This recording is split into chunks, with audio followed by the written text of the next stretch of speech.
Hi தோலீஸ், இன்றைக்கி ஒரு order back பண்ணிடலாமா? இவங்க யாருன்னா மதுரையிலேருந்து பாரதி பிரதர். ஸோ இன்றைக்கி வந்து ஒரு முக்கியமான நாள். என்னென்னா இன்றைக்கி வந்து தேசிய பெண் குழந்தைகள் தினம். ஸோ அதுக்காக அவர் வந்து அவங்களோட குழந்தைங்களுக்கு இந்த கிஃப்டெல்லாம் வந்து ப்ரெசென்ட் பண்ணணும் வந்துட்டு அவர் நம்மக்கிட்ட வந்து ஆர்டர் போட்டிருக்காரு. ஸோ அவங்க வந்து நம்மக்கிட்ட கொடுத்துருக்கிறது வந்து ஃபஸ்ட்டு வந்து இந்த வந்து ஸ்மால் கிளாக் கிளிப்பு. அடுத்து வந்து பார்த்திங்கன்னா 2 சைஸ் வந்து ஸ்மால் சைஸில் இருக்க இந்த ஸ்க்ரன்ச்சஸு.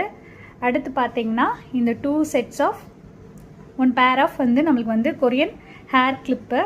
அடுத்து வந்து பார்த்திங்கன்னா 1 லாவெண்டர் அண்ட் வந்து 1 பிங்க் கலரில் இருக்க ஒரு கிளாக் கிளிப்பு. தென் வந்து இந்த 2 பிங்க் சைஸில் இருக்க கிளாக் கிளிப்பு. அகெயின் ஒரு பிளாக் கலர் வந்து கிளாக் கிளிப். அடுத்து இவர்கிட்ட வந்து நம்ம வந்து உண்மையிலே இது வந்து அப்ரிஷியேட் பண்ணுற விஷயந்தான். ஸோ அதனால் நம்ம தோழி ஃபேஷன் வேர்ல்ட்லேருந்து அவருக்கு வந்து அவங்க குழந்தைங்களுக்காக இன்றைக்கி தேசிய பெண் குழந்தைகள் தினத்துக்காக நம்ம தோழி ஃபேஷன் வேர்ல்ட்லேருந்து இந்த 2 சைஸ் ஆஃப் வந்து கிளாக் கிளிப் வந்து நம்ம வந்து இன்றைக்கி வந்து அவங்களுக்கு கிஃப்ட் பண்ணுறோம். ஸோ உண்மையிலே ஒரு நல்ல இனிஷியேட்டிவ். ஸோ உண்மையிலே வந்து இந்த உலகத்தில் இருக்க எல்லா பெண் குழந்தைகளுக்கும் இனிய தேசிய பெண் குழந்தைகள் தின வாழ்த்துக்களை வந்து தோழி ஃபேஷன் வேர்ல்ட் சார்பாக நாங்கள் வந்து தெரிவிச்சுக்கிறோம். நீங்களும் உங்களோட ஸ்பெஷல் ஒன்ஸ்க்கு இது மாதிரி ஸ்பெஷல் சர்ப்ரைஸ் கிஃப்ட் பண்ணணும்னா நம்மளோட தோழி ஃபேஷன் வேர்ல்டை காண்டாக்ட் பண்ணி நீங்கள் வந்து பர்ச்சேஸ் பண்ணிக்கோங்க. தேங்க்யூ தோழீஸ்.